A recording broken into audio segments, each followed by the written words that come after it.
Hey guys, it's me, Ego here. Hi. Hello. What do you know about makeup contouring? Contouring is a method used to add structure and shadows to the face to express the face more three-dimensionally by creating more shadows along the areas where shadows occur, such as under the cheekbones, under the chin, and on the bridge of the nose, and is a way to enhance the perfection of your makeup.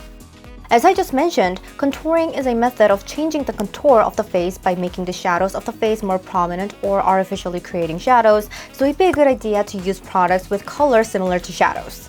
As the products are used to create shadows, products used for contouring are usually not glossy, so products that are low saturated and slightly grayish in color are ideal. However, this does not mean that you should always choose a product that is grayish and non-saturated. When choosing a contour product, it's best to use a tone that is similar to your skin tone but is about 2 tones darker. If I were to choose a product based on my skin tone, it's good to use a dark tone like this for a natural and pretty contour. There are 2 types of contour products, pressed powder types and stick types. The powder types can create a soft and natural look, and you can pretty much think of a stick type being similar to a stick foundation.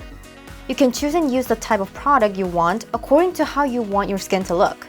Let me show you a how-to with a pressed type product that I use more often of the 2.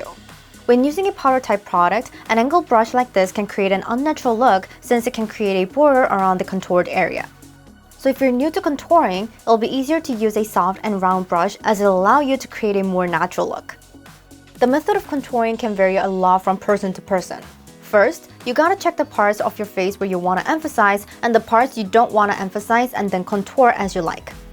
If you want to emphasize your cheeks and chin, go down along the hairline and shade around the cheekbones to make the cheekbones stand out, and shade under the chin to emphasize it.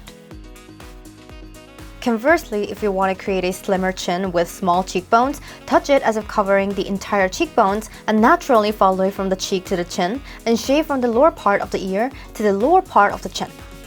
I personally think Eclipse and Peripera's products were good to use. These 2 products are suitable for contouring since they have a color with grayish feeling from a glance. Eclipse is a single product, but Peripera is divided into 3 and has 3 colors.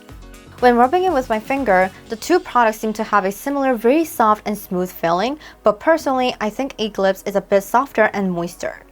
While both are very good colors to express shadows, Eclipse has a more neutral skin tone and Peripera's has a relatively large amount of gray, so both are good for expressing shadows. And when actually applied, Peripera seemed to apply on thinly and Eclipse felt a bit powderier. With the concept of contouring having been greatly improved in Korea these days, the colors that are being released as of late are similar to the products I showed you earlier, which are ones that are desaturated, grayish, and are good for creating shadows. But even though the concept of contouring has been improved, products with high saturation are still released. And I brought some of these type of products as an example. Just by looking at it, you can feel the saturation and lack of grayish feeling unlike the products I've shown you before. Personally, I think that a product with such color is good as a bronzer, but in actuality, although it isn't pearly, I still think it can be used as a bronzer when used with a blusher. So what is a bronzer? Bronzers are mainly used to warm up the face and to add color to the areas where the sun naturally hits. It's a product that makes your skin look as you had just returned from tropical resort, and you can choose a product that is 2 tones darker than your skin tone. Basically, bronzers are known to have this kind of color and feel, but when comparing the color development of it with the products shown earlier, you can see that they have a somewhat similar feeling. You can see that when used as a substitute for bronzer, there's not much difference from the basically known bronzers. Most bronzers tend to be more orange in color than contours, and there are products that have a shiny formulation. You can think of bronzers as being applied between the contour and the highlighter. When the contour area is the outer part of the face and the highlighter part is the protruding part of the face, you can apply it between the 2. Like this, I've briefly reviewed what contour and bronzer products are and also showed you how to use them. If you want to do contouring and bronzing together, I recommend using palette products. I brought the Rare Kind's Mini Album Palette and the Clio's Pro Contour Palette.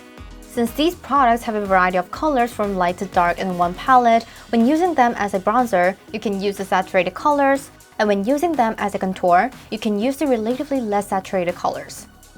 Like this, I've also introduced some palette products that can be used with both contour and bronzer. Although they're products that sold as shading products in Korea, I think some people may be confused since they have a bronzer color when you actually use it. With that being said, I've also talked about the concepts of bronzer and contour and how to choose contour products. I hope that this will be a helpful video for those who are unfamiliar with contour, bronzer, or shading and have difficulty using them. So my video is still here. Thank you for watching my video today. Don't forget to subscribe, press the like buttons, and please leave some comments for me. I'll see you guys next time. Bye bye!